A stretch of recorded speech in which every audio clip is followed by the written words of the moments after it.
Hi dear students, ये है class 12 subject math chapter 3 exercise 3.4 question number 15 हम करने जा रहे हैं। 14 तक हमने सारे क्वेश्चंस किए हैं और चैप्टर का नाम है मैट्रिक्स। तो हम इन क्वेश्चन में इन्वर्स फाइंड करते हैं, ठीक है। इन्वर्स एग्जिस्ट कर रहा है या नहीं। तो यहाँ पे जिस तरह हमने 14 तक सारे क्वेश्चंस किए हैं, इसी तरह हम ये 15 वाला भी करेंगे। लेकिन यहाँ पे मैंने ये पहले से ही सॉल्व करके रखा है, ठीक है। देखो, ताकि टाइम बच जाए वैसे ही ऑपरेशन लगाना है और कुछ नहीं है। यहाँ पे सिर्फ जैसे हम नाम देते हैं कि ए मैट्रिक्स, फिर उसके बाद वी नो दैट ये आइडेंटिटी लिख लेते हैं, तो मैट्रिक्स ए लिख लेते हैं, फिर आइडेंटिटी मैट्रिक्स लिखते हैं और ए। यहाँ तक ये ठीक है, सेम एज इट इज, कुछ नया नहीं है।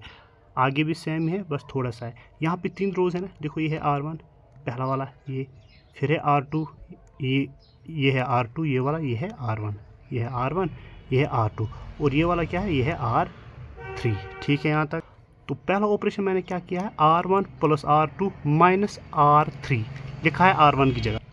तो इसका मतलब क्या है कि हम इन दो को ऐड कर रहे हैं, फिर इसका सब्ट्रैक्शन कर रहे हैं। तो ये क्या हो गया, 2 + 2 हो गया 4, यही है ना R1 प्लस R2, वो ये होगा ना 2 + 2 हो गया 4, फिर क्या है माइनस R3, तो ये कर रहे हैं माइनस, ठीक है। 4 - 3 तो 1 आ जाएगा, लिखना कहाँ है 1 पे, यहाँ पे लिख दिया, ठीक है। इसी तरह यहाँ पे भी है, ठीक है। इसी तरह यहाँ पे भी है, यहाँ पे भी है, ठीक है। यही तो चेंज हो रहा है, पहला वाला रो तो चेंज हो रहा है, सेम एज इट इज़ हमने किया है। तो सिमिलरली ये जो आइडेंटिटी मैट्रिक्स है, इस पे भी ये ऑपरेशन लगेगा, ठीक है। ये वाला ऑपरेशन लगेगा, ठीक है। यहाँ तक क्योंकि यहाँ पे सिंगल ऑपरेशन हो रहा है, 3 रोज इसलिए आ रहे हैं क्योंकि ये 3/3 3x3 मैट्रिक्स है, ठीक है। तो अब आगे यहाँ पे एट ए टाइम जो 2 ऑपरेशन हम यूज़ करें, थोड़ा सा इस पर ध्यान रखना है और कुछ नहीं करना है, ठीक है। देखो यहाँ पे सबसे पहला वाला ऑपरेशन क्या है, R2 minus twice of R1 लिखना है R2 की जगह पे, ठीक है। दैट मीन्स R2 चेंज हो रहा है, क्या हो रहा है, R2 चेंज हो रहा है, ये R2 चेंज हो रहा है, ठीक है। तो इसके साथ हम दूसरा ऑपरेशन कुछ नहीं करना है, ठीक है। अगर हम ऑपरेशन और एक के साथ लगाएंगे तो मतलब एट ए टाइम 2 ऑपरेशन करेंगे, ये चेंज हो रहा है ना, ये चेंज हो रहा है। जो दूसरा ऑपरेशन होगा, ठीक है, उसमें सिर्फ चेंज क्या होना चाहिए, ये और ये, इसका इन्वॉल्वमेंट नहीं होना चाहिए, ठीक है।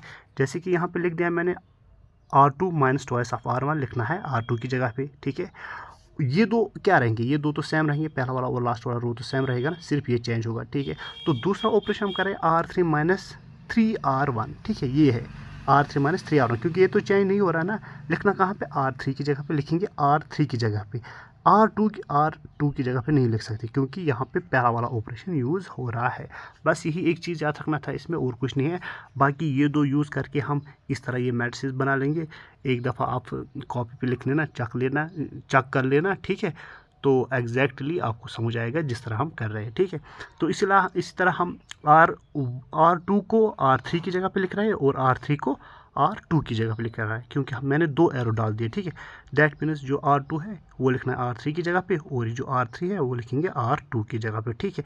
यानी कि इसका इंटरचेंज ये यहाँ पे लिखेंगे और ये थर्ड रो है ना, ये यहाँ पे लिखेंगे सेकंड रो की जगह पे और सेकंड रो R3 की जगह पे, ठीक है। यहाँ तक और ऑपरेशन यहाँ पे भी लगेगा कंटिन्यूसली, ठीक है। इस तरह यहाँ पे भी है, यहाँ पे कुछ नया नहीं है। यहाँ पे हम -1/5 R2 के साथ कर रहे हैं, लिखेंगे R2 की जगह पे और -1/5 R3 तो लिखेंगे R2 की जगह पे। एक्चुअली मैं देख लूँगा पहले एक बार, ये R3 है, R2 नहीं है, ठीक है।